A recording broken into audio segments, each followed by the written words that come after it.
force with which two lives come together.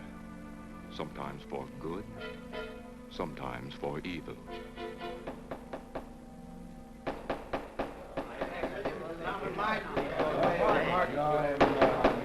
I say Williams is out of line on this. I'm definitely against it. Williams seems to forget we have our stockholders to answer to.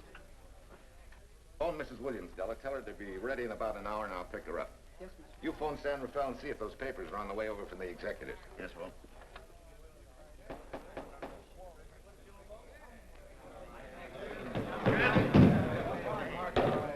Well, Mr. Darcy, what's the score? 9-0? I'm afraid it is, Walt. If you think you can persuade them to change their minds, go right ahead. Gentlemen, I never interfere in stock issues, dividends, or anything else in your department. I must run my department with no interference. Either I know why and when I need more factory space, or you need another boy. And that's all right with me, too. Because I can take these plants and pick my own spot in the motor production field. You won't have to worry so much about dividends. There won't be many. Hold on. I'm sure none of us want to lose Walt. Or our dividends. Why do you say we take another vote? Now, all in favor of buying the 3 new factories signify by saying aye. Aye. Aye. Aye? Aye. Aye. Aye. Aye. An unanimous vote. Congratulations, Walt. Congratulate the board. They're the winners. Williams, if these factories are so valuable that other companies would jump at the chance to get them, how do you know that you can buy them at the price you quoted us? How do I know? I bought them this morning. Good morning. Della, I was asked to rush this up for Mr. Williams. Get my wife, Della? Your maid said she'd gone to the dentist. I gave her the message. Oh, fine. Oh, this just came. Thank you. What about those papers? They're here. Burke's checking them now. Good.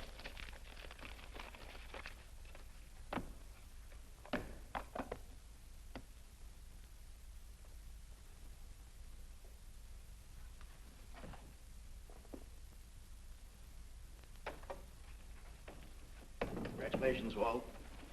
Take a look at Clause 4. Those provisions haven't been clarified yet. Oh, no?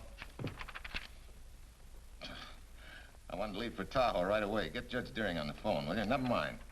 I can get faster action if I run out to San Rafael myself and stick with them till they're right. Yeah? Mrs. Williams on 3. Oh, put the blueprints of that new diesel in, will you? I want Jackson to see him. Hi, Duchess. I'm afraid now we won't be able to leave till about 5 o'clock. What?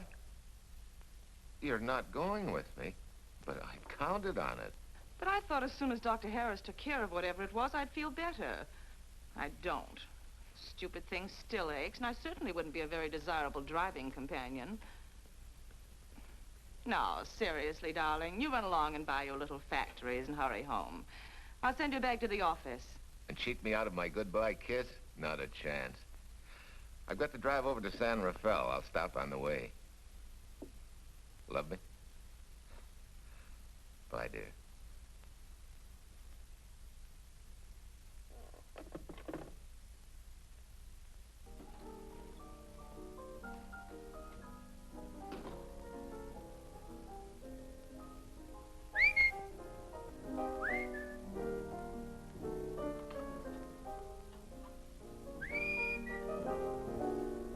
How do you expect me to whistle through a toothache?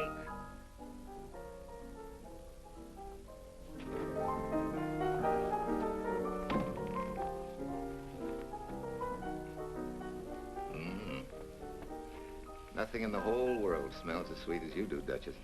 Certainly don't feel sweet. I was grouchy as an old bear. Well, old Doc Williams can give you something to fix that. Close your eyes. Relax a minute. Take a look at that and see if you don't feel better. Oh, Walt. Oh, darling, it's beautiful.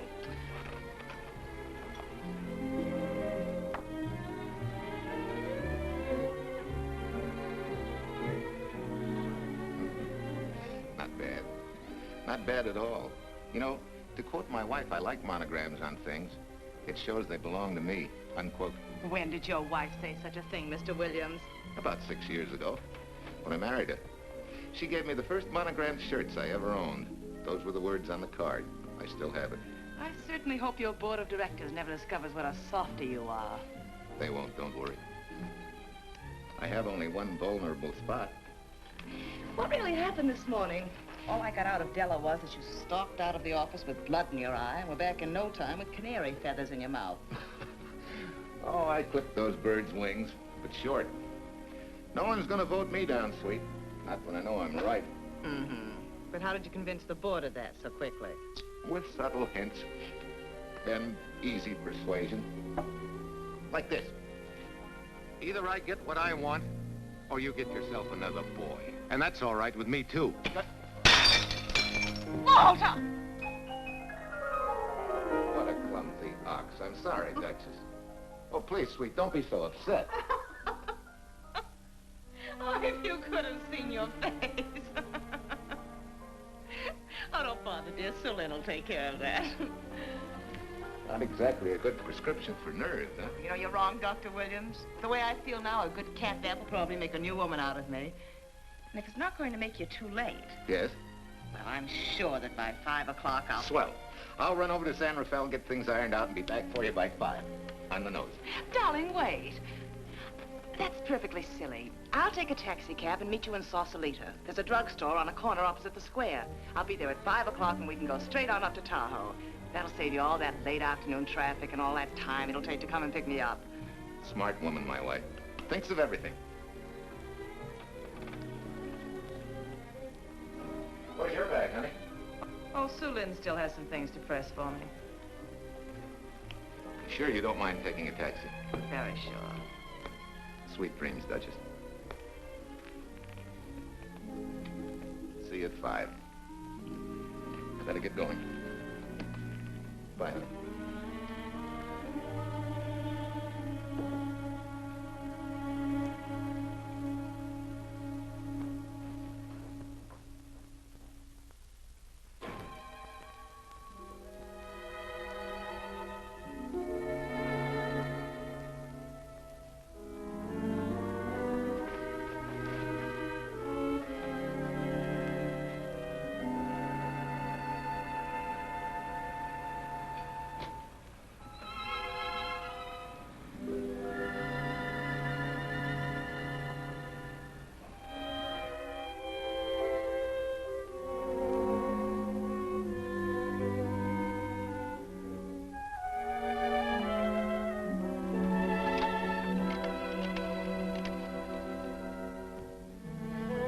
Long distance?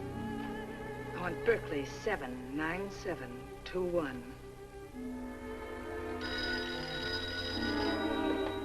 Hello. Ah, hiya, beautiful. Yeah.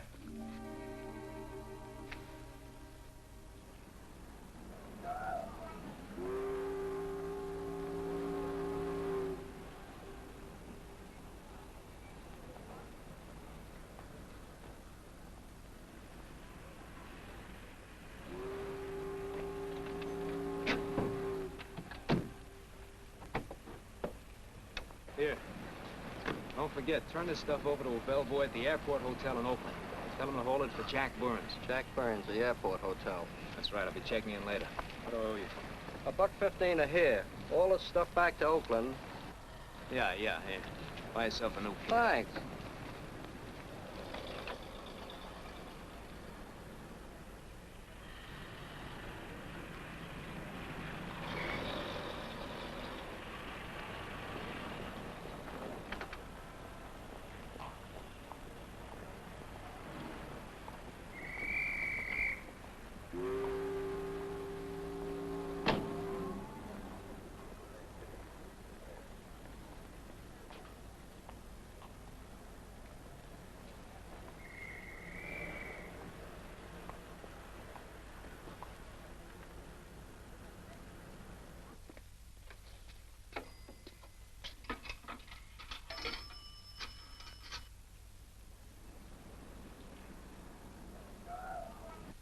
Hey, where's that new woman who was going to meet me? It's after 5 o'clock. Oh, gee, I was so sure you were going to be okay. Maybe you better get yourself another dentist, huh? Of course I understand, honey, of course. Just to prove it to you, I'm coming right on home. No, you really mustn't, darling. I'm going to be perfectly all right, really. And besides... Besides what? Well, I've done something you're not going to like. You remember Aunt Margaret back in Illinois? You mean the old gal in Evanston? I'm way ahead of you. How much? Well, it isn't money this time. It's another relative. Her favorite nephew, Jim Torrance. All of a sudden, right out of the blue, just after you left, he telephoned me from Berkeley. Okay, Judge, I'll see him when I get back. Well, you don't understand, dear. You're going to see him right away. I'm what? Well, all he seemed to want was to be able to get back to Illinois, so I... So you buy him a ticket. That's easy. Well, it isn't. I offered to, but he got huffy and said he didn't want any handouts, and... Well, without thinking, I told him we'd pick him up and give him a lift as far as Denver. I won't say I'm getting exactly an even trade for you, but where do I find this guy? Well, he should be there right now. I told him to be on the lookout for a cream-colored roadster, just in case we failed to recognize one another after all these years. Oh, darling, you're such a lamb. You sure you forgive me? What do you think? Well, I better run along or Cousin Jim might get nervous. Take it easy, sweet, and miss me, will you? I do already. Don't drive fast. And please take care of yourself. Softy. Goodbye.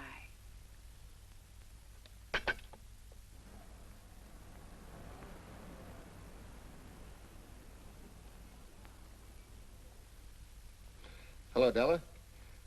Yeah, Mrs. Williams wasn't able to go with me. Now, while I'm gone, you see that she gets her roses every morning.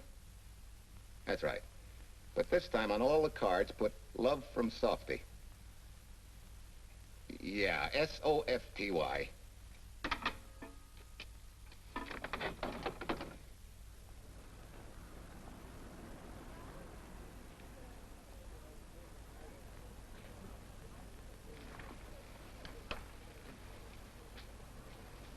Hello.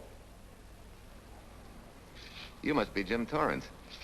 Yeah, that's me. I'm Walt Williams. Hiya, Jim. Hi. Where's Irene? Oh, she's a little under the weather at the last minute. Worse luck. Oh, that's too bad. I was hoping I'd see her.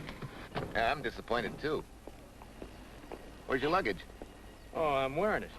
Less trouble that way.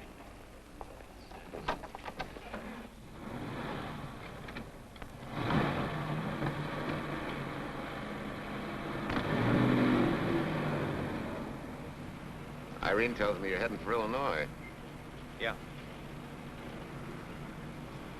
Going been a little rough, huh?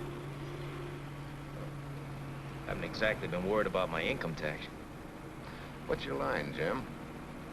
Oh, guess I'm a better salesman than anything else. You know, I can give you a couple of letters when you get back to Chicago. It might help you. It's fine. Little in with the top brass never hurts. What outfit were you with? Patton's Third Army. How was it? Rough. Except for the time in Italy. I kind of liked it there. Patton's outfit never got to Italy. Of course. But most civilians never know or care, and I figured you didn't either. Well, I fooled you that time.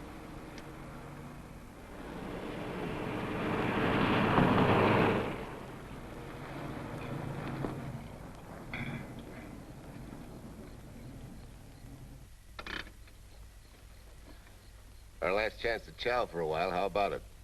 No, thanks. I grabbed a hamburger while I was waiting for you. I can still taste the harness.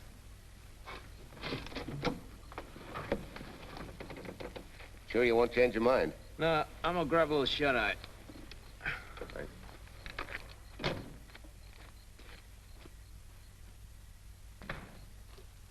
Chicken sandwich and a Coke. One chicken sandwich. Chicken sandwich coming up.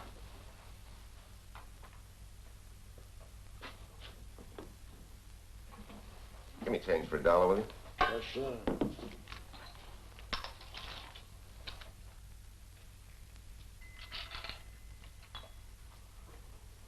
Thanks.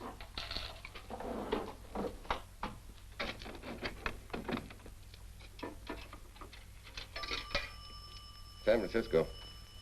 Klondike, 2. 6714.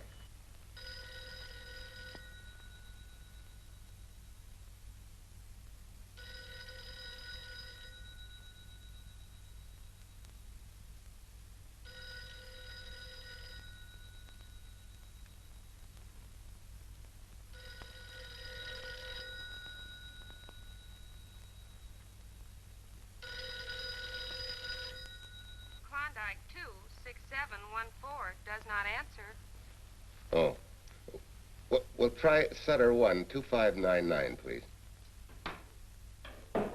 Bayview Apartments. Oh, yes, Mr. Williams. No, your maid isn't there tonight, sir. Well, she said Mrs. Williams was taking something to make her sleep and wasn't to be disturbed. But perhaps... No, don't disturb her. Just leave a message that I won't forget about a certain problem. Mm-hmm. I think I have it, sir. You want her to forget all about a certain problem. Softy, is that S-O-F-T-Y, sir? Softy is going to take care of it thoroughly. Is that all? Yes, that's all. She'll understand. Be sure she gets it the first thing in the morning. Right.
Oh, hi.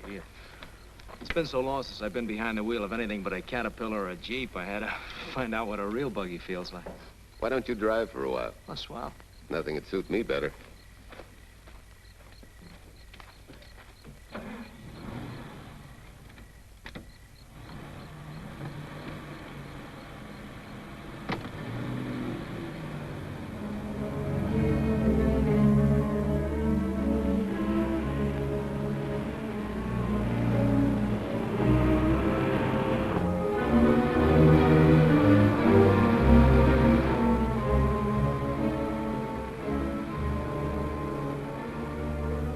Tell me, Irene still got that little scar on her cheek? That one she got from the fall? Yeah. You can hardly see it now, though. How'd you know about that? She just got it last summer. Thought you said you hadn't seen her for years. Oh, from Aunt Margaret, of course. How else? She always sends me the news in her letters.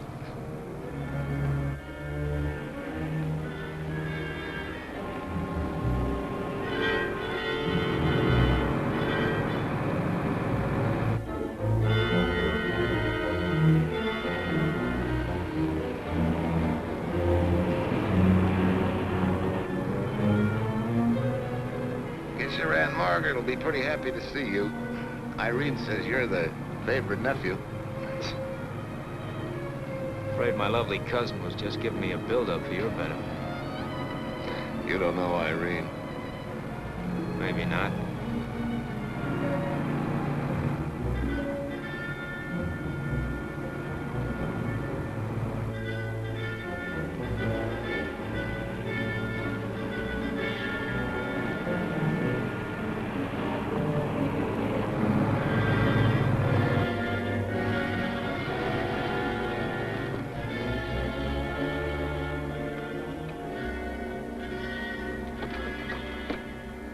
What's the matter? I think we got a flat.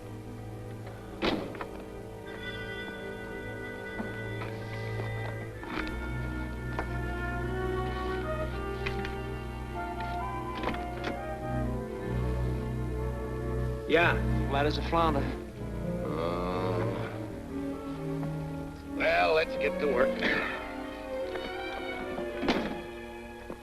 Hey, look out there, young fella. That's quite a drop.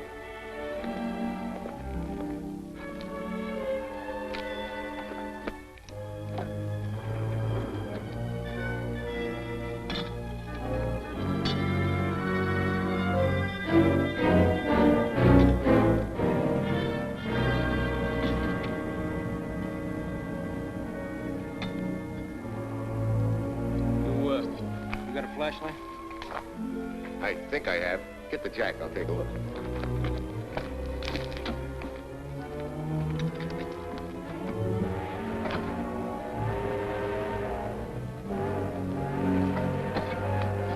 Did you find it?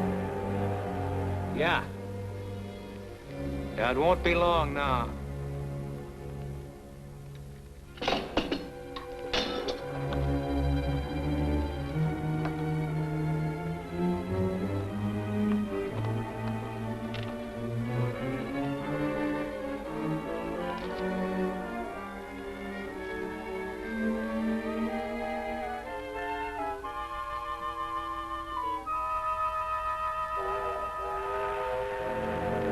Come on, let's get going.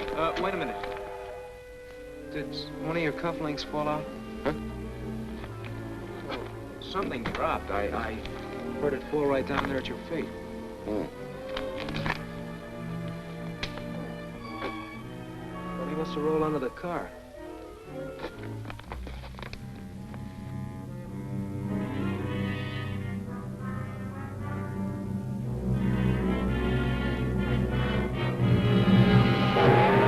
Irene and me, sucker!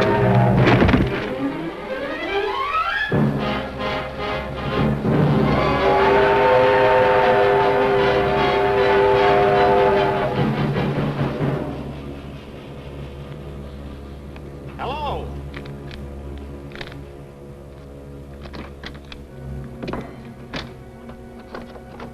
Need a hand? No. I'm all set now. Okay. Good night.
That guy must be crazy.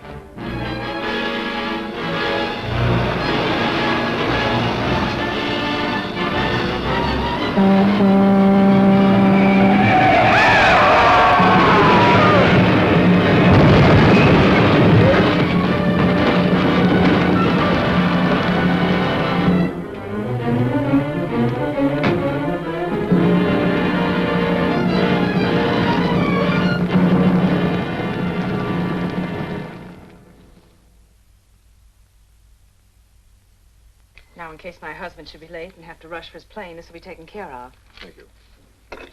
Tell Mrs. Burns the 302.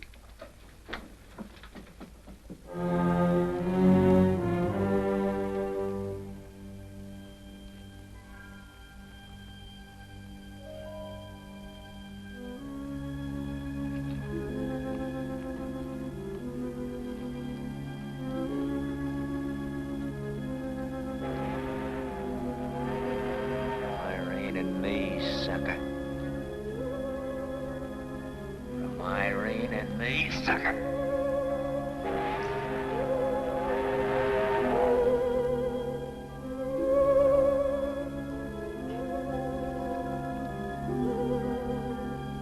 Take care of yourself.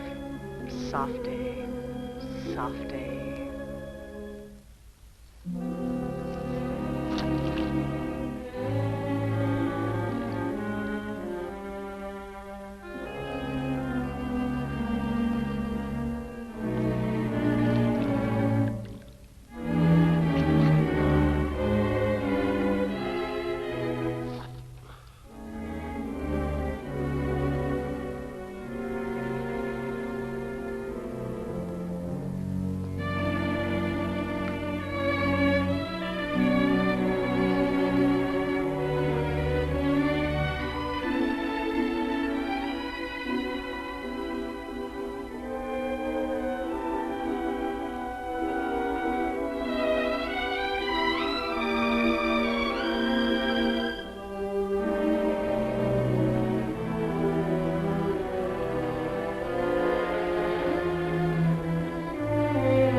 Young lady, Excuse me. I want to see Mrs. Walter Williams. I'm sorry, sir, but she left orders not to be disturbed. I'm sorry, too. Lieutenant Quincy of the police department.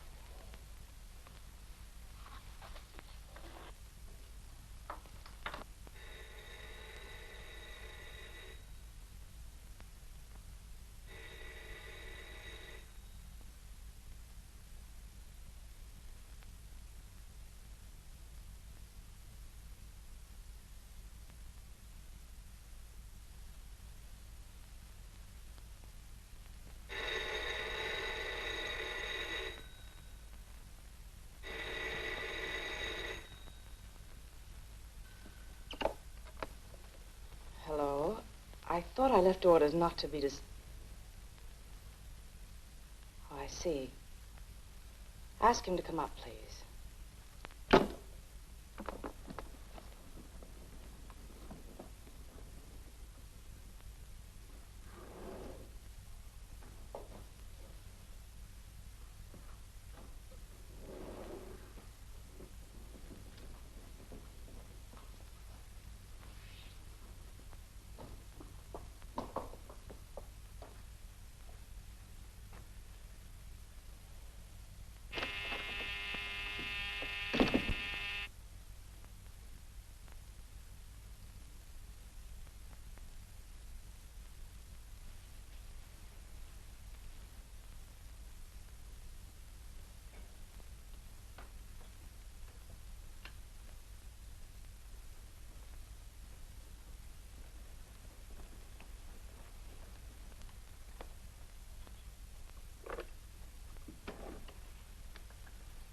Yes?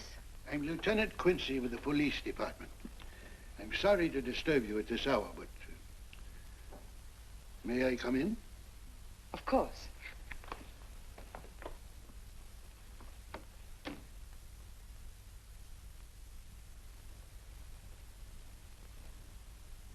Well, Lieutenant? Did your husband go on a motor trip late this afternoon? Why, yes, he went to Denver on business. Why? Was he driving a packet roadster? Yes. Is anything wrong? I'm afraid there is. Won't you sit down? Has something happened to my husband? Yes, Mrs. Williams. He's dead, isn't he? Yes.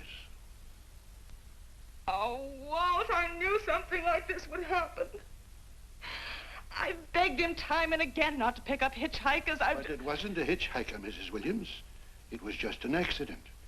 He ran into a truck, a gasoline truck. You mean there was fire? He must have been driving pretty fast.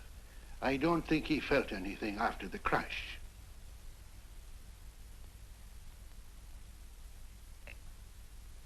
If there's nothing more you need me for, Lieutenant, I think I understand. And may I say you've taken this with a great deal of courage. Good night, Mrs. Williams.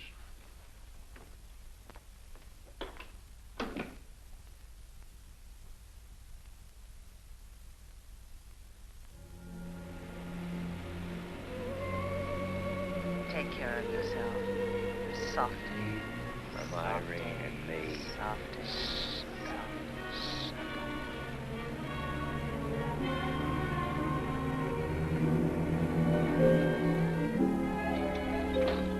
Ready? Yeah. That Williams must have been quite a guy. Yeah, he went to work for Universal Motors as a sheet metal worker. Mm-hmm. Less than 10 years, he's their top production man. Well, he sure went out in a blaze of glory. Yeah. Let's go.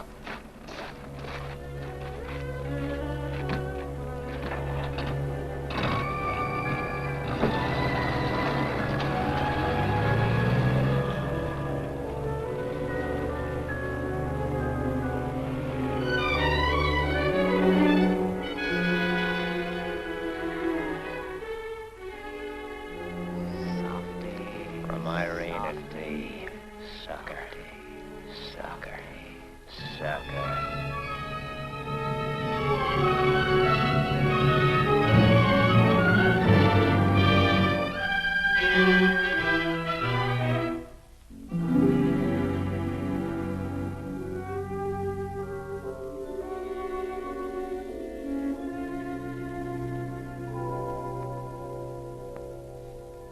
Well, could Mr. Burns have taken a later plane and still made connections for Mexico City? I see.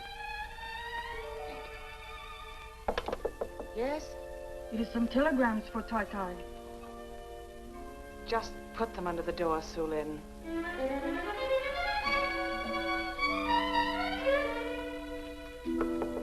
Please, Tai, a policeman Quincy most anxious to see you. Ask him to wait, Sulin.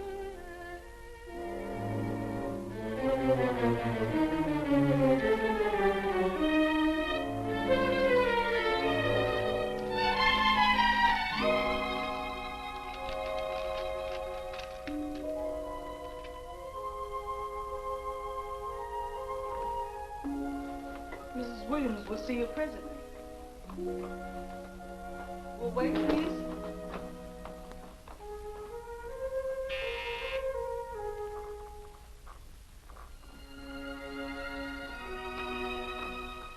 Flowers for Mrs. Walter Williams. Thank you.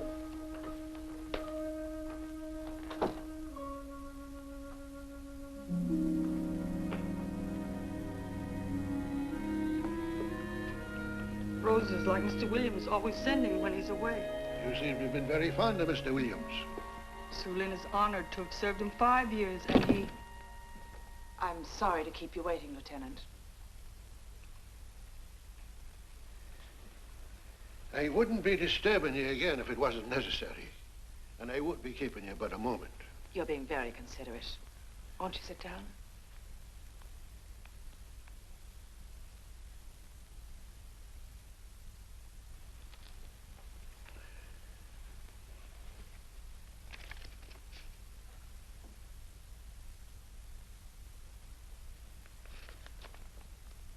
Everyone's been most thoughtful.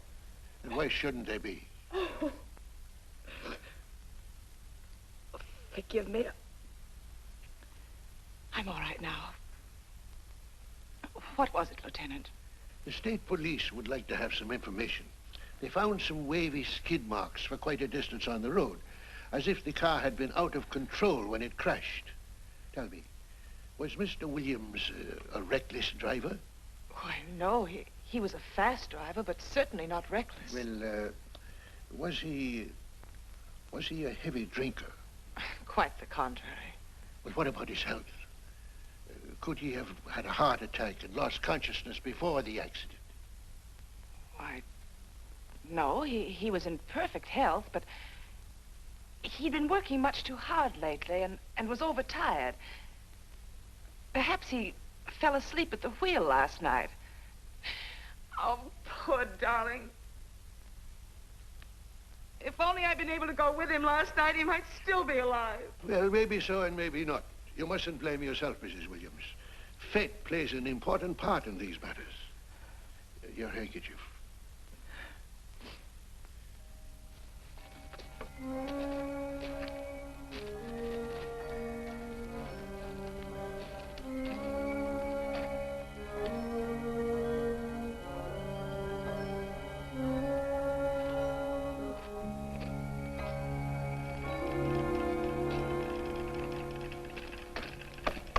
When's the next train to San Francisco?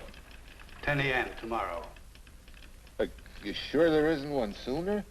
No, I'm sorry.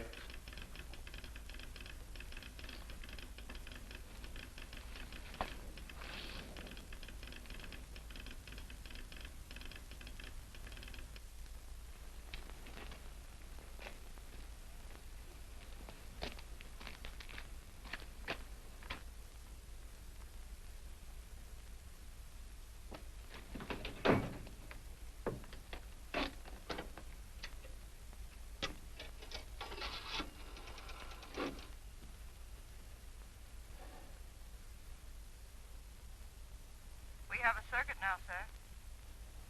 Evanston. Calling Mrs. Margaret Hubbard's residence in Evanston. One moment, please.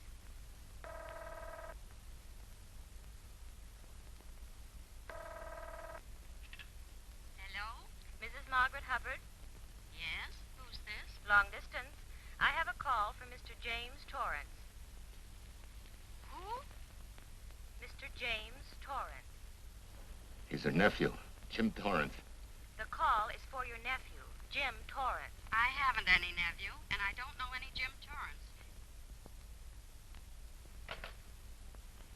Sir, Mrs. Hubbard says she doesn't know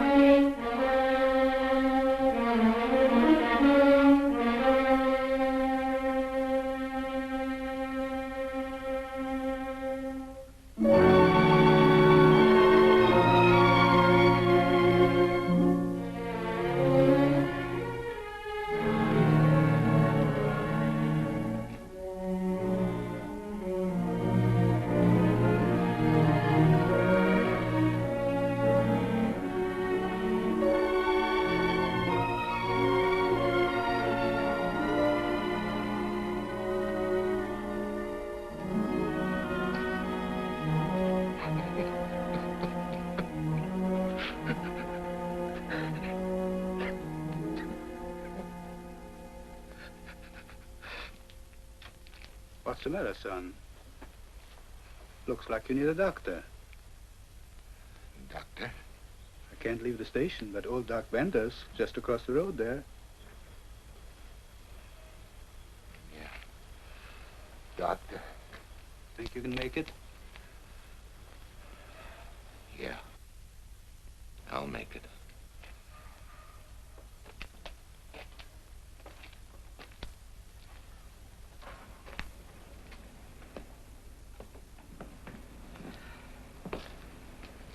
Now take it easy, man. There's some concussion there. You've got to watch your step for a while. Yeah.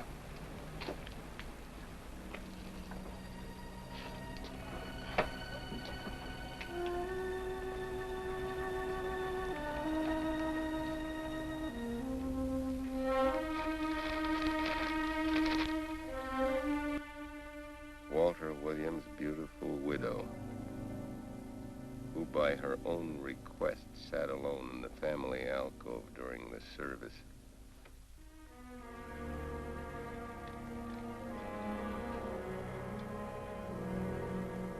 Smart. Someone might have caught her licking her chops.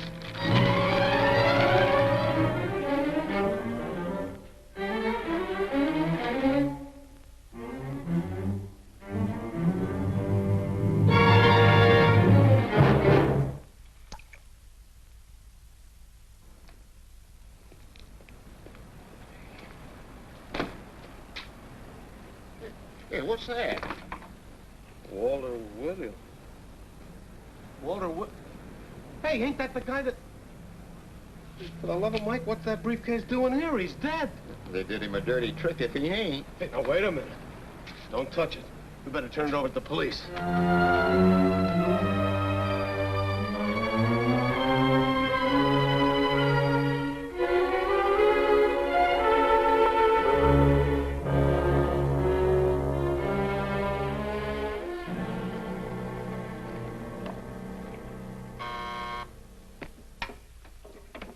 Homicide, Captain Callahan.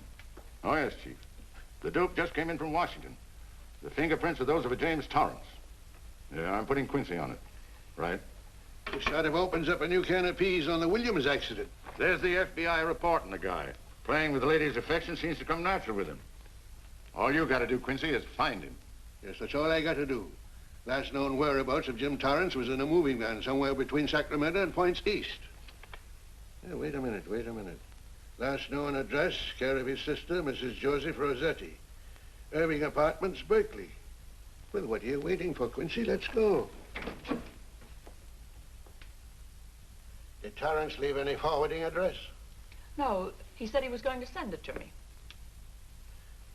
Sorry to trouble you.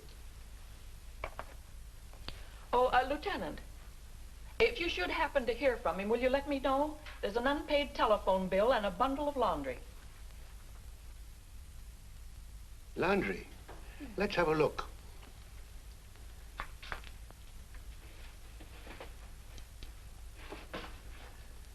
I may have to take this along with me. Not without a receipt, you don't. You mean you don't trust the police? In my business, you don't trust anybody. Mine, too. Holy St. Valentine's Day. Look, he had the same thing on his shirts, too.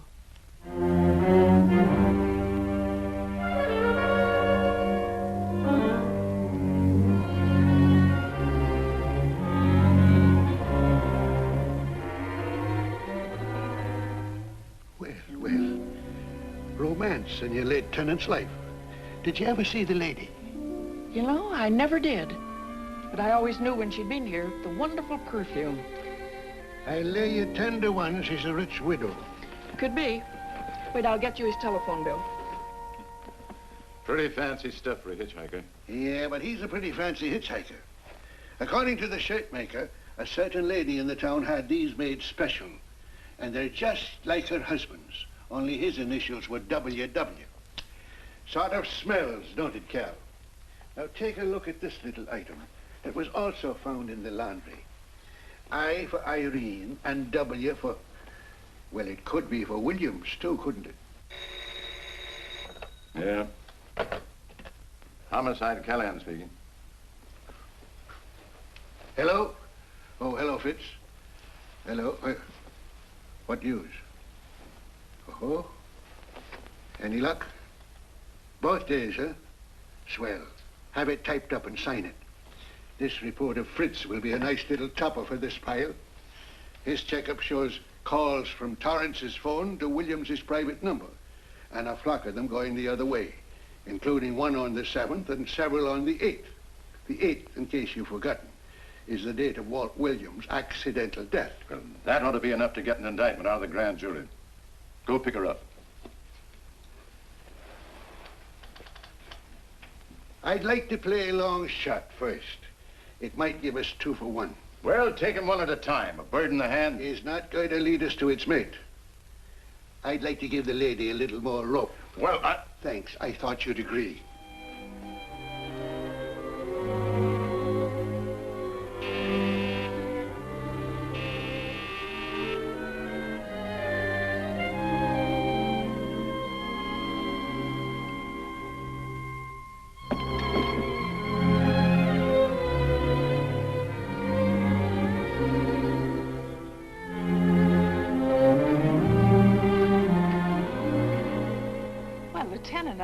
You just caught me. I'm glad. I have some rather startling news I thought you should know before it hits the headlines. Come in. Thank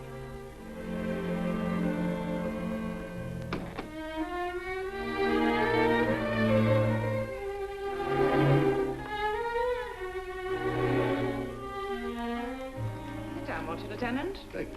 I'm very anxious to hear about this news. It seems that your first hunch, remember, that a hitchhiker was responsible for your husband's death? Well, Mrs. Williams, you may have been right. Why, I don't understand. Your husband's briefcase turned up in Kansas City yesterday in a moving van that had stopped at the scene of the accident that night. Apparently, the murderer made his getaway in it. That explains the wavy skid marks that made us suspect your husband was ill or unconscious at the time of the crash. Yes, I suppose it does. And by now, the man is probably out of the country and never will be found. Don't you worry, Mrs. Williams. There were fingerprints on that briefcase. And as soon as we get the FBI report from Washington, his identity will be known and his description sent out on police broadcast. Oh, we'll find him all right. But just now we are keeping things quiet so the murderer will feel safe until we are ready to close in on him. Yes, I can see the wisdom of that. Yes, I thought you would understand and cooperate. As soon as we know his name, it is possible that you might recognize it as someone with a motive. There's that possibility. You know I'll do everything I can to help. I'm sure of it. Now I'll run along. You'll hear from me. I'll let myself out. Don't bother. And don't worry. Good day.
$1.35.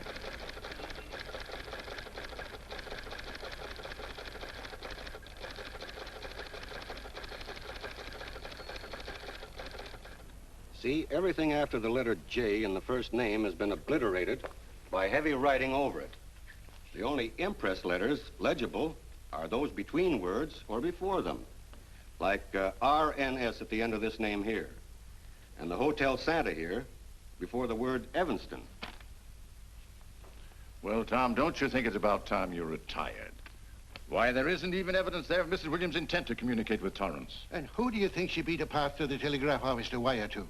The League of Decency? I'll tell you what I think, that you should have brought her in when I first told you to. By the time we get her now, she'll have figured out a way to tip Torrance off. He'd be that much tougher to find. Not unless she's tipped him off from your office. Ernie's got her on ice waiting for you.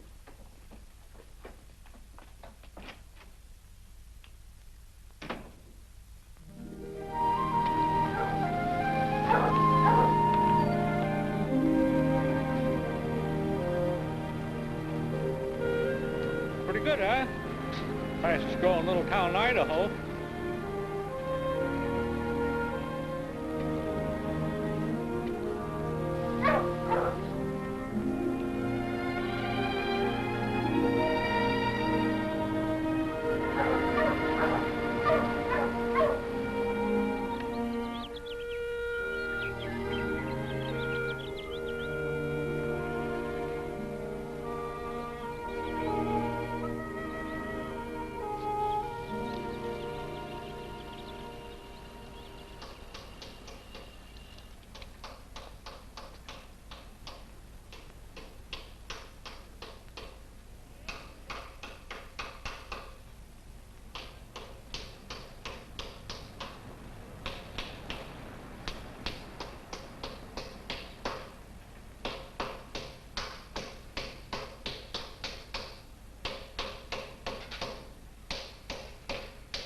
Have a heart, son. You trying to wreck that engine?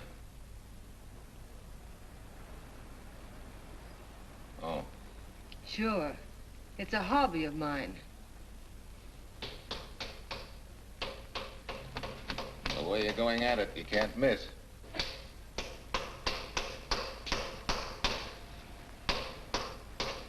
Here. I just can't let you ruin that beautiful motor. Start her up.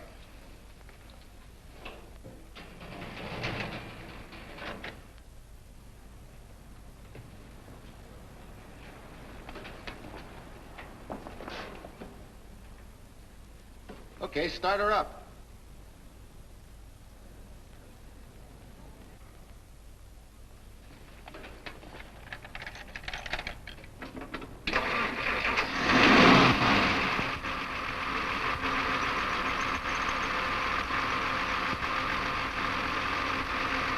Shut her off.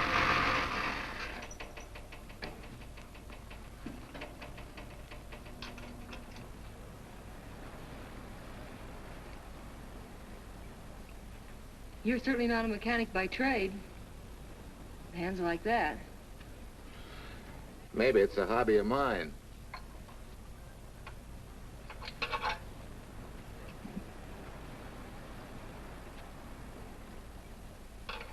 Gee, what happened to your head? Perhaps I was talking when I should have been listening. Okay? Okay by me. Thanks a lot, Hill. So long, Marcia. Bye. He's all right now. You better lay off though till the boss gets back. I'm the boss. I guess the new cars are a little bit over my head. Now, with a jalopy, it's different. Aren't there any mechanics around here you can hire? No, they all went over to the new factory in Mansville. I guess they got better wages. Tough break. Yeah. How much do I owe you? Oh, forget it. Well, I'll be shoving along. Well, at least have a cook in the house. You might as well.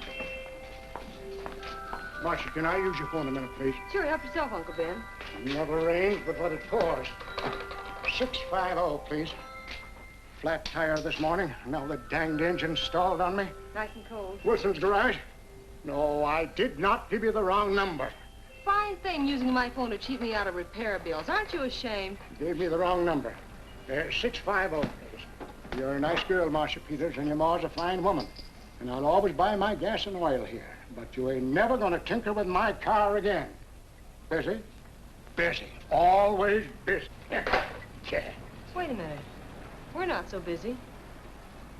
Would you like to do another good deed and give Uncle Ben a hand? Why not? Where is your car, mister? Maybe I can help you. Why, are you a good mechanic?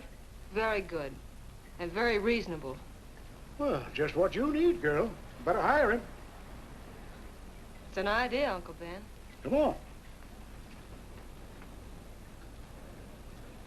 Thanks for the Coke. Sure.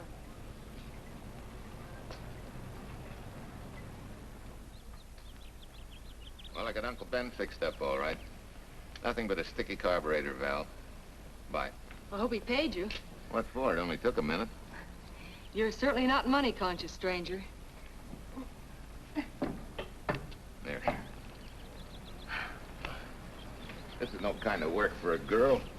Well, somebody has to do it if I want to stay in business. And I want to.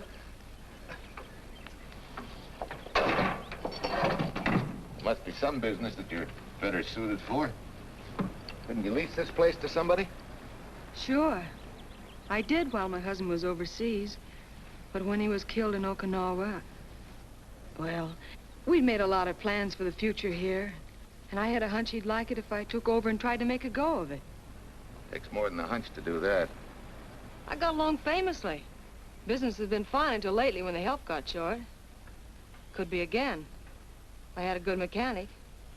Yeah. You sure need one, all right. Well, for Pete's sake, say yes or no. Do you want the job or don't you? You mean you'd hire me without knowing anything about me? You can repair automobiles. What else do I need to know? Except your name. Well? Why not? Sure. I'll try it for a while till you get someone permanent. The name's Bill Walker. Okay, Bill, it's a deal. And maybe if business gets real good, you'll want to stay. Oh, don't count on it. Where does this go, on the rack? Yeah.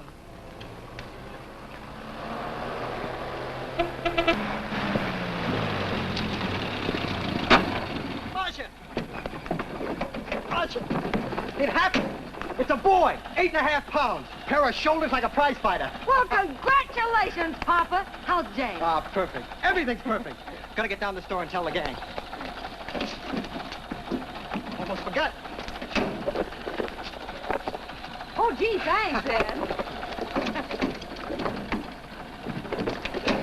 I'm sorry, I won't have enough for the gang. Yippee!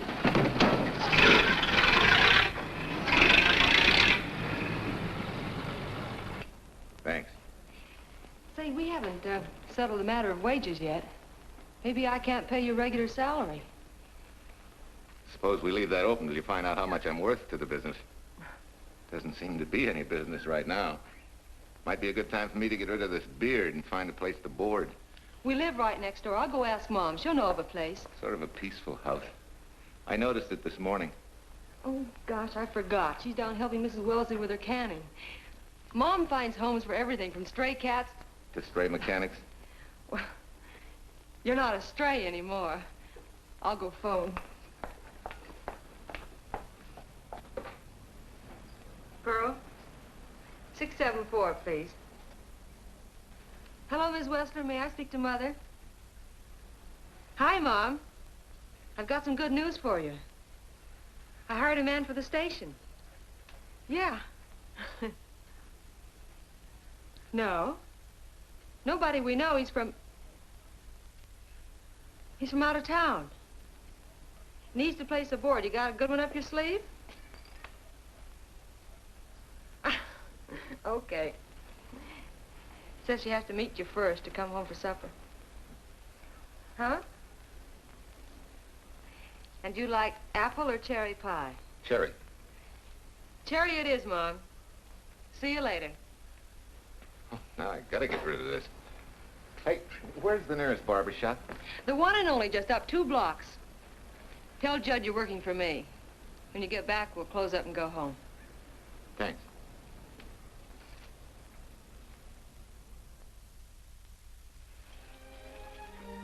Well, that's real nice. You must have had a good bringing up, young man. Thank you for the young man. We thank thee, O Lord, for thy bounty, and ask thy blessing on this food and on the new friend who shares it with us. I hope you're good and hungry, Mr. Walker. Who wouldn't be? Mark, she eats like a sparrow, with all the hard work she does. May I have your plate, please? Well, she can start taking it easy now. Boss, the help. Thank you.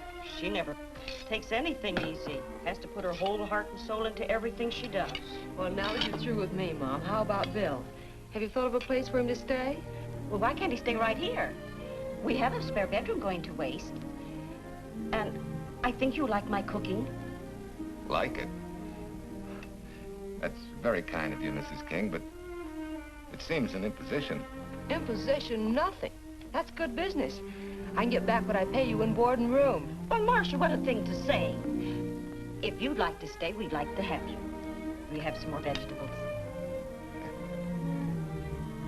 Mrs. King, you have a boarder. May I have a biscuit, please? Oh, excuse me.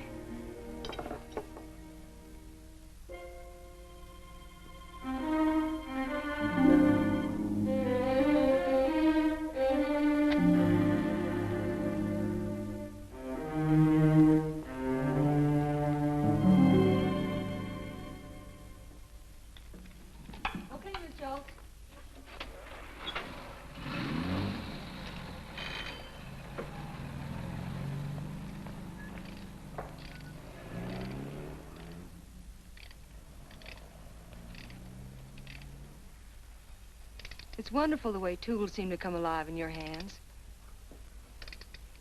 You seem to sort of come alive, too. As though you got real pleasure out of working with them. I do. When you're doing a job with them, you can't think of anything else. Bill, if something's bothering you, why don't you get rid of it? What would you prescribe, doctor? Amputation. For that stupid chip on your shoulder.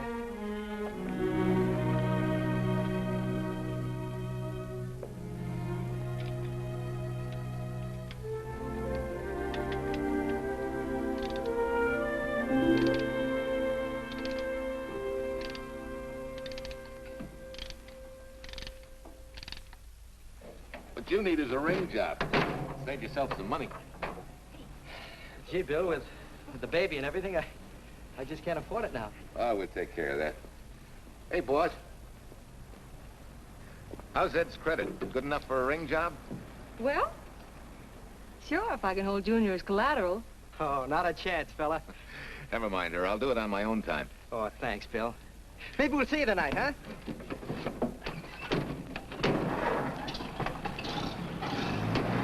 Some shoulders, huh? Yeah. Some father, huh? Bye, Marcia. Bye, Marcia. Bye. Nice kids. Say, was Ed clowning about their being hard up? No. Things have been pretty tough for him ever since he got out of the service. Fix a car for him, Bill, and only charge him for the labor, okay? Then he gets it for free. I'd already figured on knocking that off.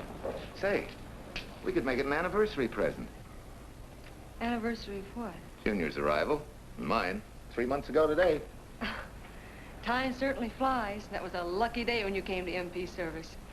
Your work's been bringing in a lot of business. I'm glad of that. Hated to have fallen down on Mom and you. Say, look, boss, why don't we three celebrate tonight and go to the movies?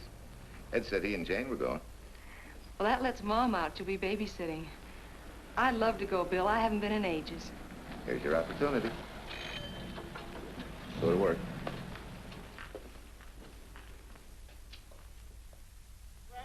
Irene Williams, held for murder. Read all Extra. Irene. This is Sheila Graham with the latest news of the shocking Williams murder case. While beautiful Irene Williams is held for trial, charged with conspiring to kill her late husband, the police are searching for James Torrance, believed to be the lover of Mrs. Williams and her partner in the horrible murder of Walter Williams.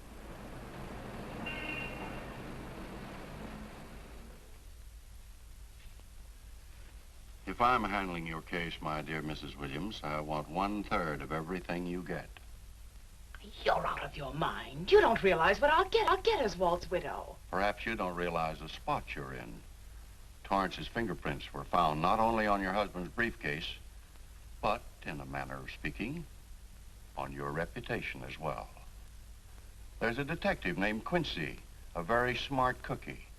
He isn't exactly for you. Frankly, Mr. Warner, I'm beginning to wonder if my attorney is for me.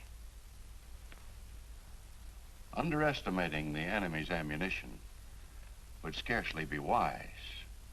Now, if we can get to trial before Torrence is found, they'll never get a conviction. But... But what? If he shows up, we may have to fry him. Oh, no. Let's not cross that bridge until we have to. But if it comes to a choice, we're not going to burn, are we?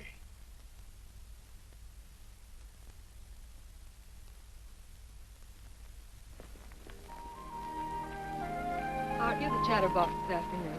What about this afternoon? Oh, I'm sorry, boss. I guess it was wool gathering. You're only supposed to do that in the spring. Is there anything you don't know? Yes. What's San Francisco got that we haven't? Better newspapers, for one thing. Anyway, California's supposed to be the land of opportunity. I thought that by now you liked it here. I do. Very much. It's a good town. Nice people. Swell boss. Thanks. We like you, too. No fooling, Bill. You'd be surprised how many people ask questions about you. What kind of questions? Oh, where you came from, do you have any family, and do you like it here, and are you going to stay? Al Knox asked me at the movie last night if you wanted to join the volunteer fire department. Just interested, friendly things. I suppose it is natural for people to wonder about a stranger who moves into their community, like I did. You know, I've been thinking, maybe it wasn't such a good idea, you and I going to the movies last night. It's all right being seen in the station and here with Mom, but... You get used to that in a town this size. They're always trying to marry people off. You just ignore it, and after a while they forget about it. I'll go get cleaned up for supper.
Tell you how many years this Sunday takes me back. Did you always fall asleep during the sermon? I wasn't asleep, Mrs. Peters. I merely closed my eyes to concentrate. Oh, so that's what you call it. I had to nudge you to stop you from nodding. Quiet.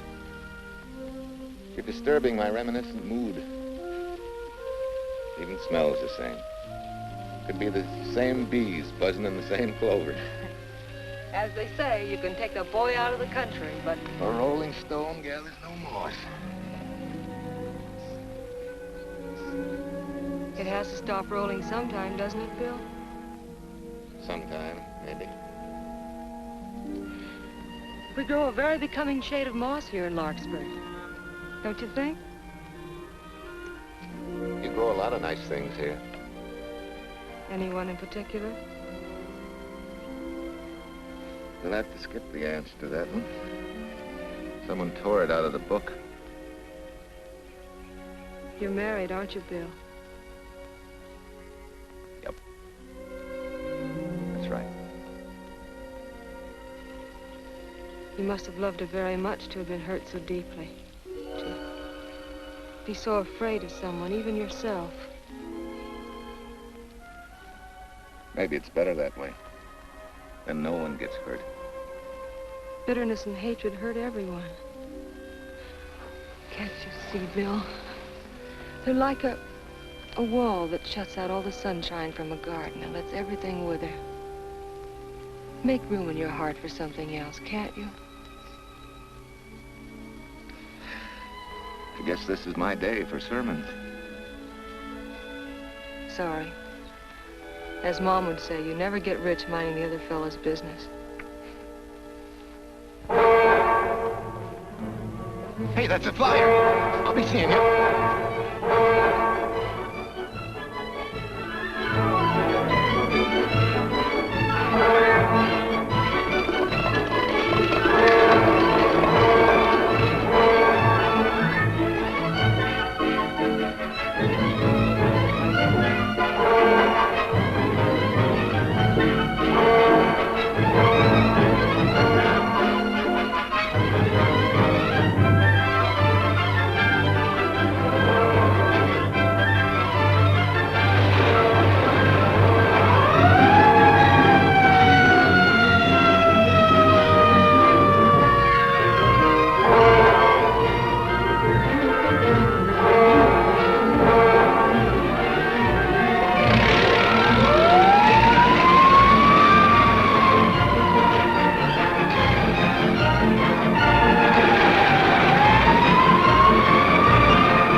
Sent a couple of jars of peaches. Said you helped her can them. Oh, thank you. When I delivered the doc's car, he insisted that I have a bite with him. Where's the boss? Took a book back to the library for me. Huh? What a day. Hey, what's the idea? Are you darning my socks? Well, I thought a drawer full of holy ones isn't doing you much good. I found it when I put fresh papers in your bureau yesterday. You have a heap of things that need mending, haven't you, son? Does Marcia know? Do you think I'd tell her? This is your problem, Bill. Because I found out about it doesn't give me the right to tell anyone else, not even Marcia. When you trust folks, you trust them, and you give them a chance to work out things the way that seems right to them. How can one little woman be so big? Don't forget, it's a lot easier to be tolerant and understanding at 50 than it is at 25. Yeah, Mom. I'm going next door for a while. Grandma Thompson's ill.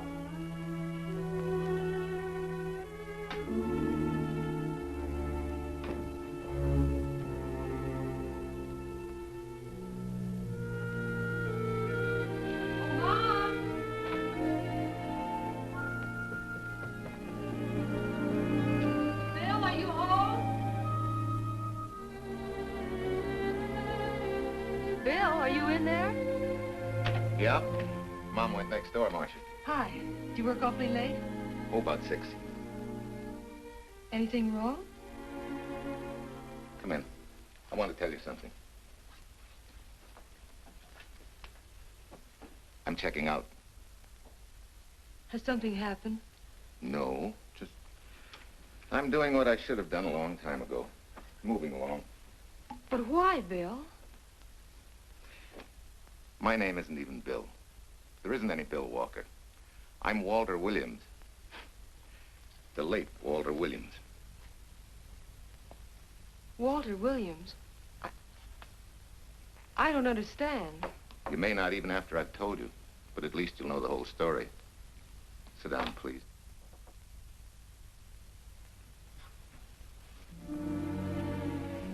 Finally, Larkspur. And you. From there on, you know. I'm glad you're going back to make things right. Going back? Wild horses couldn't drag me back. What are you going to do about your wife? Nothing. You're going to let her go to trial for murder? Oh, no, Bill. Why not? She tried to kill me, she and her cousin. But they didn't. Who says they didn't? Let them try and prove it. No matter what your wife did, she can't be tried for something that didn't happen. Oh, Bill, can't you see? You bet I can see. She deserves everything she's getting. Sorry part of it is they'll never convict her. No, Bill. The sorry part is you're not big enough to take a hard jolt to your pride and to your ego. Sure. It hurts to be tricked and cheated by someone you loved and believed in. But that doesn't give you the right to take justice into your own hands, to trample on the hearts of others and walk out on life. A barren, frustrated boyhood. A marriage to a woman who accepted my love, yet despised me so thoroughly she resorted to murder. I'll never think of our moments together without nausea. I feel stripped bare, degraded. Because you've closed your mind and heart to everything else. Even me.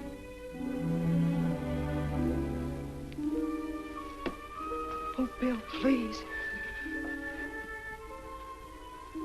Don't destroy the one chance we have for happiness. We haven't got a chance. Doing the right thing never works out. I know. In this world, you turn the other cheek and you get hit with a lug wrench. Forget me, boss. Try and forgive me.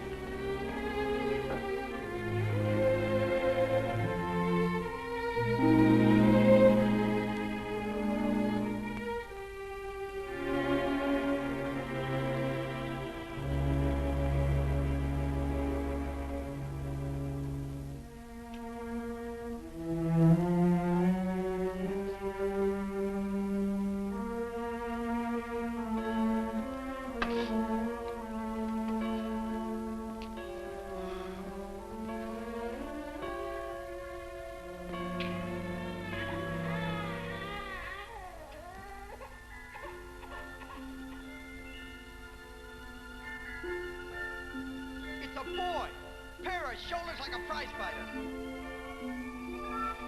You know, I hate to tell you how many years this Sunday takes me back.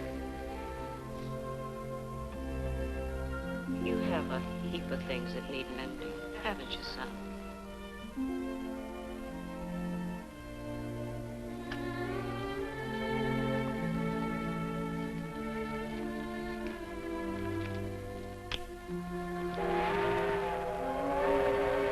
Take care of yourself. Soft again. Irene and me. Soft as soft as You're not big enough to take a hard jolt to your pride and to your ego. Sure. It hurts to be tricked and cheated by someone you loved and believed in. But that doesn't give you the right to take justice into your own hands. Trample on the hearts of others and walk out on life. Oh, Bill, please. Don't destroy the one chance we have for happiness.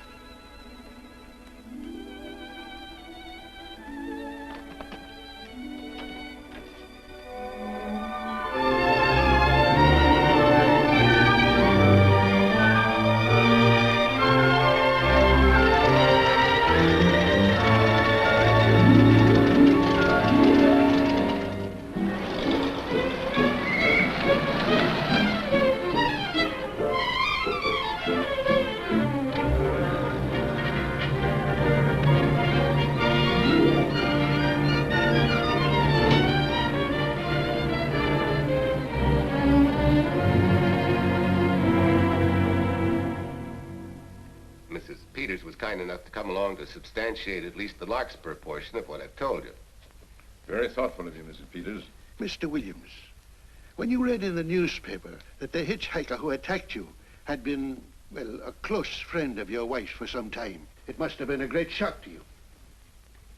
I didn't come here to discuss my emotional reactions, Lieutenant. If you need me for anything further, Captain, my office will know where to reach me. Let's go, Marshal. Just a minute, Mr. Williams. We'll need your signed statement for the grand jury when we ask for your wife's release. It won't take long to be typed. Yeah? All right.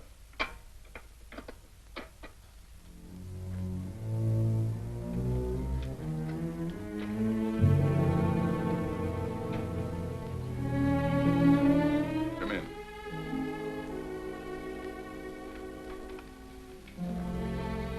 Sit down. Mrs. Williams, We have news for you. Really? I can scarcely wait.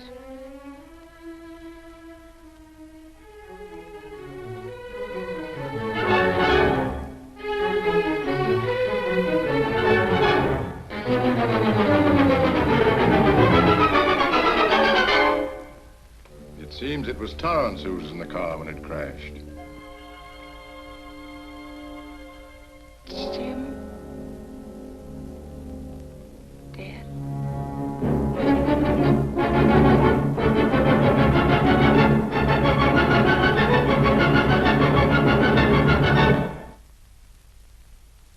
You did it. You killed him. No. He tried to kill me. Thought he had. And he ran into the truck. It was an accident. An accident? You wait all these months to tell this story. You let me rot in this filthy jail. Wait a minute. You let everybody believe you're dead. Pretty convenient, wasn't it? A dead man can't be tried for murder. Mr. Williams, perhaps your wife would understand better if you would explain to her about the amnesia. Amnesia? Oh, don't tell me you believe he had amnesia. Where's he been all this time, just wandering around in a daze? Tells us he's been in Larkspur, a little town in Idaho, working as a mechanic in a service station. Run by Mrs. Peters here.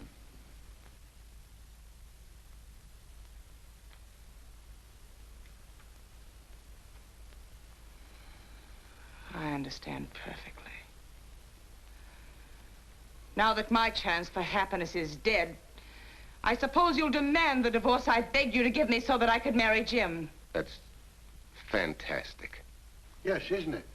After you telling us that the man you picked up was a perfect stranger. Well, that's not true. The time and place for meeting Jim had all been arranged. I must advise you, there's a law that a wife can't testify against her husband. There's a law against murder, too, but that didn't stop him, and nothing's going to stop me until I'm through. It's all right with me, Captain. Go on.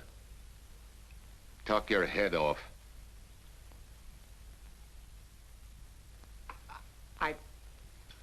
I was to have gone with him to Denver. He insisted on it, although I was quite ill. Several hours before we were to leave, he came home. There was a violent scene. He threatened to kill me unless I agreed to give up Jim. And I wish he had. This is incredible. Not one word that she has said is true.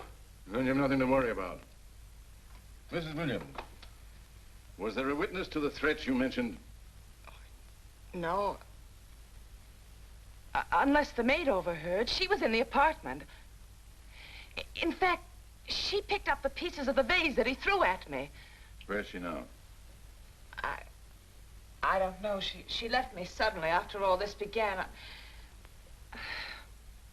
Please, could the questions wait? I feel rather ill. Will you have Mrs. Williams ready for the grand jury at 10 o'clock tomorrow morning? That's all.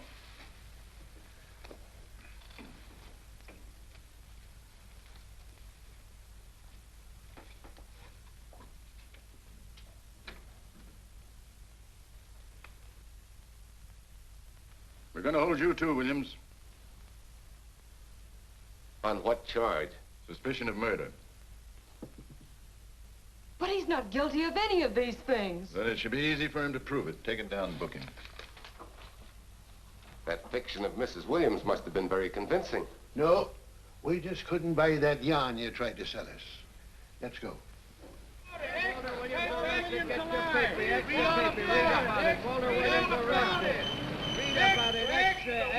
What's three? White, Reed, and murder charge. Extra, get your paper. Walter Williams charged with murdering wife's lover. Extra, get your paper.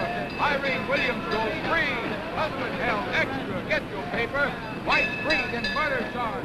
Walter Williams charged with murdering wife's lover. And Daly's going to cover Williams' office. Okay, boys, hop to it. I want all I can get by 10 a.m. tomorrow for the grand jury. Okay, Chief. Oh, Tom, don't miss a bit. Dig up everything you can on Williams and the Peters dame. You sort of believed Irene Williams' story, didn't you, Ben? She made better sense than he did. Well, sure, she's a better liar than he is. Don't forget, I went all through her grieving widowhood with her. She's a bad customer. Well, that's for the grand jury to decide, and Williams insisted on letting her talk. So it's his funeral. Funeral, all right. Especially with that yarn he told. But murder's out of character for him. There's a few pieces missing somewhere. There might be in Idaho, if it's not too much out of character for you to get going. You're going to miss me, Cal, when I retire next year. Maybe I'll join Private Eye and solve your cases for you.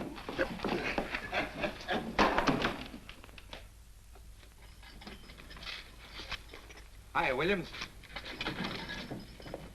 Mr. Williams? Thanks. Got a deal from the bottom here, don't you? Sorry, Williams. Okay, Williams.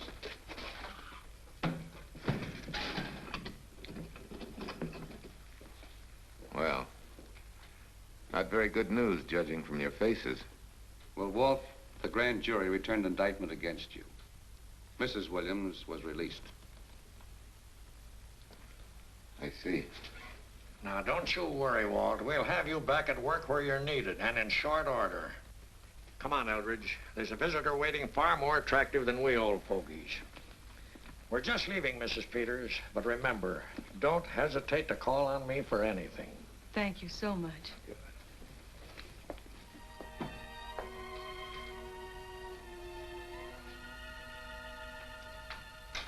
Hi, boss. Bill, what have I done to you? If it weren't for me, you wouldn't be here. If it weren't for you, I wouldn't be. I came back here because I wanted to believe in the things you do. I still do, no matter what happens. Will you do something for me? Go back home, where I know you'll be taken care of. Not a chance. You'll have to think up a better reason than that to get rid of me. I'm a big girl now. I've just been to Larkspur, Williams, where I found these newspaper clippings. Of course, some of them are 3 months old, but you seem to treasure them, so I brought them along. So? I don't think they exactly substantiate your claim of amnesia. As if you were interested in substantiating any claim of mine. Now, let's get one thing straight. Most people, when they get in a jam, think the police are only interested in the prosecution. Our job is to get the facts, the truth. And the truth never hurt anyone but the fellow that lied. Unless he was a beautiful woman. Oh, quit kidding yourself, Williams. You made the boner. I had no more to do with Torrance's death than you did. And out of the whole population of Northern California, you just happened to pick up a hitchhiker who happened to be your wife's boyfriend. Ah, have a heart, Williams. I suppose you'll tell the truth when you take the stand, but you better have some mighty conclusive proof if you expect the jury to believe it. Wait, Lieutenant. Bill, we all know you're not guilty, but we're going to need help to prove it, and need it badly. Lieutenant Quincy can't take sides, but if we're right, he has to be on ours. And I have a hunch he wants to be. Why don't you tell him the whole story? All of it. Please. I'd like to. Quincy, very much. Guess I should have told the whole truth in the first place. But I wanted to clean this mess up with as little scandal as possible.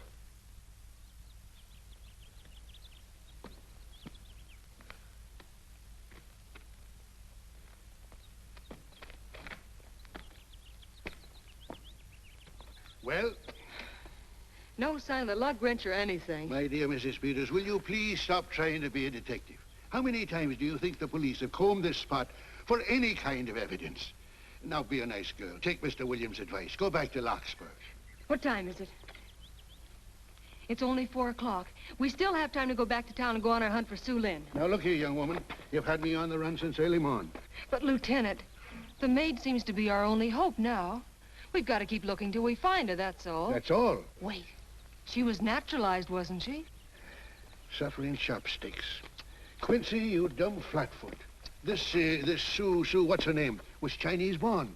If her port of entry was San Francisco, there'd still be a file on her, photo and all. Let's go. Back to town. Immigration.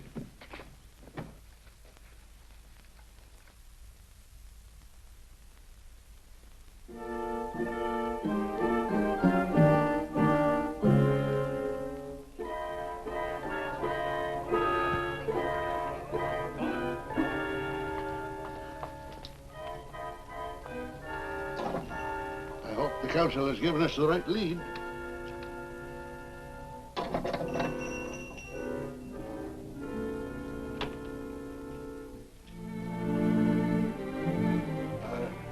You are Singh? Understand? You savvy English? Also French, Italian, and Hebrew. May one ask what is desired? We're looking for Su Ling Chung. The Chinese consul said you were her uncle and might tell us what she is. This daughter of my brother, has she offended the honorable police? Oh, no. They just wanted to ask her some questions about Mr. Williams, the man she used to work for. Ah Singh's heart is heavy that he cannot lead you to her. But things that are not known cannot be told. Well, if you hear anything of her, report it to headquarters.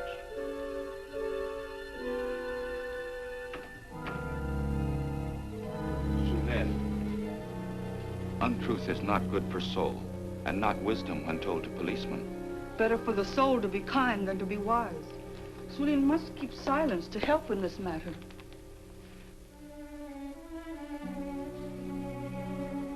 You know, you're quite a gal. In case I haven't told you lately. You're just too easily pleased, that's all. There must be a way out. Why can't we find it? Oh, buck up, boys. Tomorrow's another day. Yesterday you go to trial. Bill, I'm afraid. And the state intends to prove, beyond any reasonable doubt, that the defendant, Walter Williams, did, with malice aforethought, kill the deceased James Torrance, whom he knew to be his wife's lover.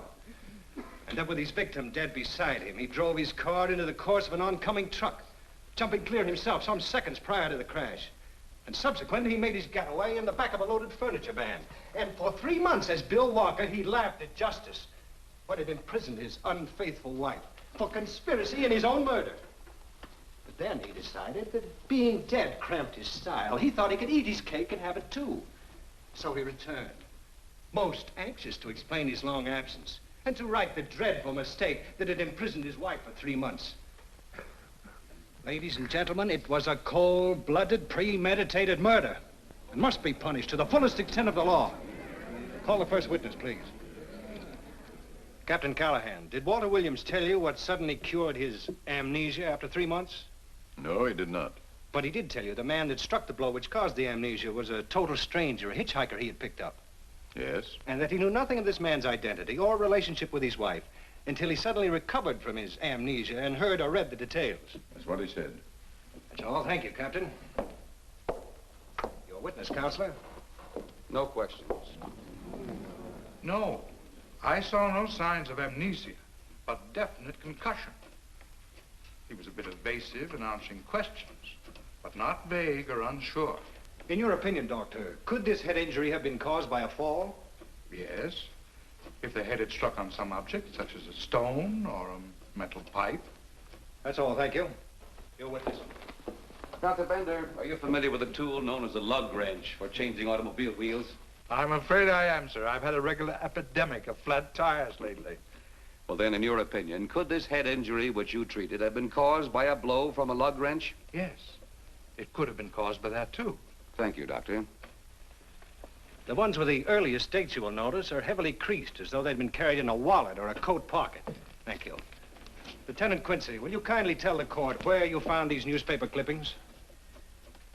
In the bedroom occupied by Mr. Williams in Mrs. Peters' home in Larkspur, Idaho. Is this your handwriting, Miss Revere? Yes, sir. And that's the message, at least our record carbon of it. Would you read it to the court, please? June 9th, 8:32 p.m. Message from Mrs. Walter Williams, Penthouse D. Mr. Williams called, said he wants you to forget all about a certain problem, that Softy is going to take care of it thoroughly. Was there any other conversation? Well, I just asked if that was all, and he said, yes, she'll understand, and sort of laughed as if it were a joke and hung up. Some joke killing the wife's boyfriend. Head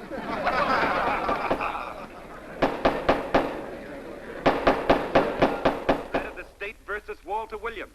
All the rounds so far have gone to the prosecution, and it was a grim-faced Williams who was returned to his cell this afternoon. What the score will be after he takes the stand is anybody's guess, but he's going to need some lucky punches to get a decision. And though Torrence struck with intent to kill, after telling you this is from Irene and me, sucker, you still telephoned Illinois to find out if there was a cousin Jim. You are hard to convince, aren't you, Mr. Williams? Is it so incredible that a man should fight against believing such a thing about his wife? Oh, that is very touching. From a husband who planned a trip on which he intended to destroy his wife and did kill her lover. That's a lie. Your Honor, I object to the conclusions drawn by the prosecutor and move that it be stricken from the records. But, Your Honor, there is a corpus delicti, remember, who was your wife's lover. Objection sustained. There's also her own story, which in front of witnesses you insisted she tell. And then we have your own two different stories from your own lips. One featuring a perfectly strange hitchhiker, the second an equally strange cousin Jim, without a questionable substantiation for either bit of fiction.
Remember me, don't you? I was here with Lieutenant Quincy from the police department.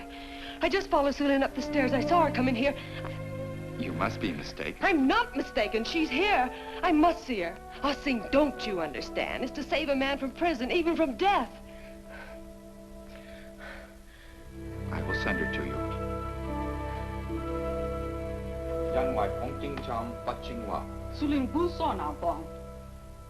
Oh, Sue Lynn, we've been looking for you all these weeks. Mr. Williams needs your help so desperately. I cannot help. You must forget that you found Sue Lynn. Forget it? But you're his only witness. You're the only one that can help. Not as a witness. Only with silence can I repay his great kindness to me and my family in China. Why? For I heard other things. That most unhappy day. From Mrs. Williams' bedroom, his voice very loud and angry. A flower vase broken to pieces. He can explain all that. They do not believe what he's already told. That I heard anything would do harm. Don't you see?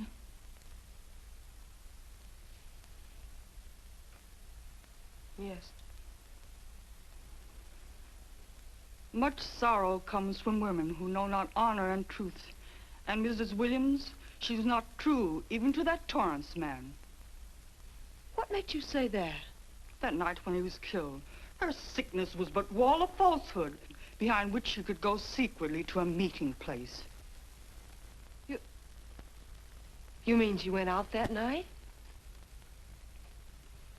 Sue Lynn, are you sure? Yes, because next morning in her bedroom I found street shoes that had been worn. Her coat on the closet floor with the sleeves turned inside out as though removed hurriedly. And in one pocket, a door key to some hotel. Sue Lynn, that's it. Proof that she and Torrance had planned to meet that night after he killed Mr. Williams. What hotel was it? Oh, I don't remember. The key. What did you do with it? Returned to coat pocket. Come on. We'll get to Lieutenant Quincy. He'll know what to do. And pray, Sue Lynn, every step of the way.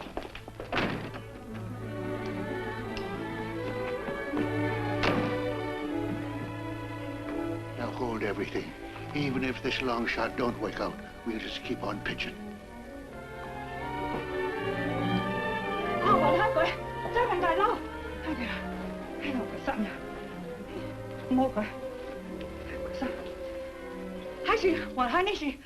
Here it is, yes.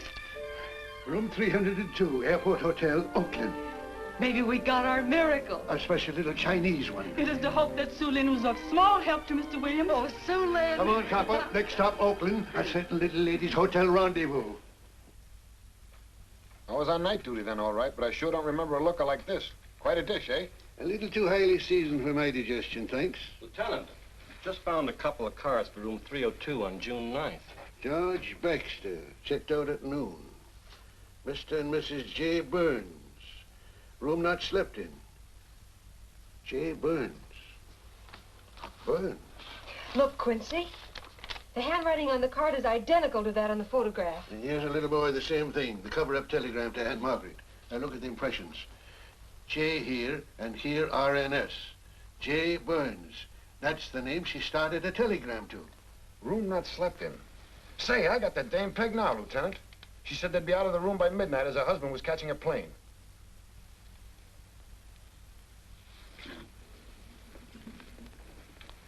But Quincy... Reservation for Sam Andrews. Yes, sir. This ties it all up, doesn't it? Yeah, like a greased pig. What do you mean? We've got the evidence now, the proof. Of what? Sue Lynn's theory that Irene was playing the field? This evidence only proves that she came here to keep a date with a man named Burns. We can't even prove that he didn't keep the date. But you know he didn't. There wasn't any Burns. It was only a name that she and Torrance used. Fine. If you can prove that, Williams will be free. But none of this will prove it. Sorry, copper, but we are just up another blind alley. Willie? Yes, sir. There's a couple of sample cases from Mr. Sam Andrews. Came up from the station this morning. Take them to Parlor B right away. Sure thing, sir.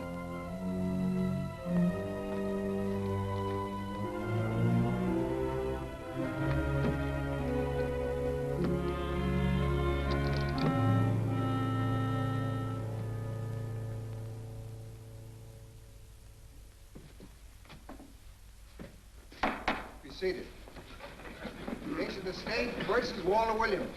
Proceed, Mr. Aldridge. Your Honor, we will call Mrs. Irene Williams. Take the stand, Mrs. Williams.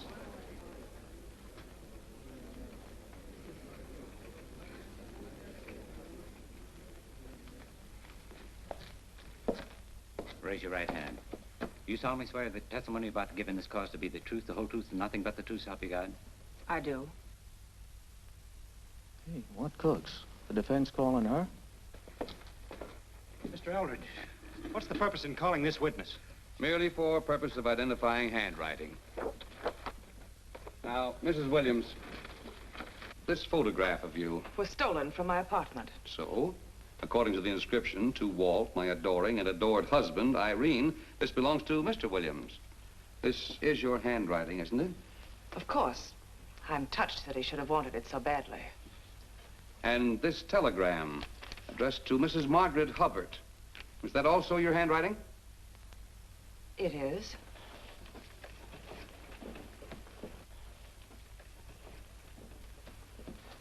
Now, Mrs. Burns, I mean Mrs. Williams, this photograph is inscribed to Jim, my adoring and adored Irene.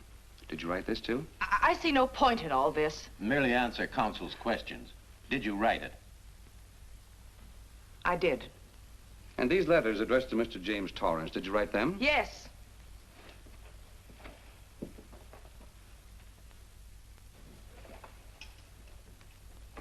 And this monogrammed garment, A gift from you to Mr. Torrance? Why must I be tortured again by all this? I never made any secret of my love for Jim Torrance. That's why he's dead. Your love for Jim Torrance. Yet on the very night he was killed, you had a rendezvous with a man named Burns, didn't you? I don't know what you're talking about. I don't know any man named Burns. I was at home that night, very ill. Oh, yes, the sleeping pills. Well, you must walk in your sleep then, for you spent at least part of that night at the Airport Hotel in Oakland, where you registered for Mr. and Mrs. J. Burns. Don't waste the court's time trying to deny it. This is the registration card that you signed at 9:20 p.m. And there's the room clerk who assigned you to room 302. And this, Mrs. Williams, is the key to room 302, which you very carelessly left in the pocket of a coat which was found in your closet yesterday. All right, I was there. Now you're satisfied. Not quite. This J. Burns, Mrs. Williams, was his first name Jack? Yes. Have you been in contact with him lately? No. How long since you've seen or heard from this Jack Burns? Well, I don't know. I don't remember. You bet she doesn't remember, because there isn't any Jack Burns, and there never was. That was an alias for Jim Torrance. And it was Torrance who was to have met you that night, after your charming little plot to kill your husband had been duly executed. It's not true. It's not true. I have bad news for you, Mrs. Williams. I can prove it's true. These pajamas, these letters, this picture, all of which you identified for the court, were found in this suitcase, which is full of the clothes and personal belongings of Mr. James Torrance. And the suitcase was found in the baggage room of the Airport Hotel, where it's been held since June 9th. And it says on this tag, in large print, hold for Jack Burns. That is all, Mrs. Williams. Just a moment, Mrs. Williams. Your Honor, in view of the evidence presented, we now ask for a dismissal of the state's case against Walter Williams. And we intend to charge Irene Williams with conspiracy to commit murder against her husband, Walter Williams. Oh, no.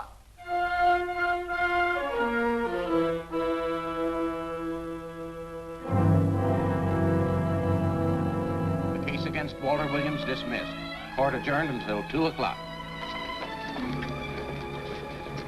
Well, that's that, Walt. Congratulations, Mr. Williams.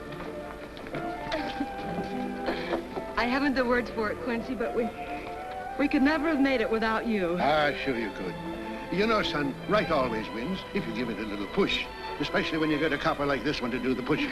Well, I'll be seeing you. You know, it'll seem kind of strange being able to eat and sleep without someone getting in your hair all the time. Oh, fine, Walt. We're looking forward to having your hand on the wheel again. The Denver plants are waiting for you to open them. You think you can make it in the morning? How about it, Counselor? You bet you can. Oh, good. Well, I'll be running along. Well, you think you like Denver? It's okay by me, boss.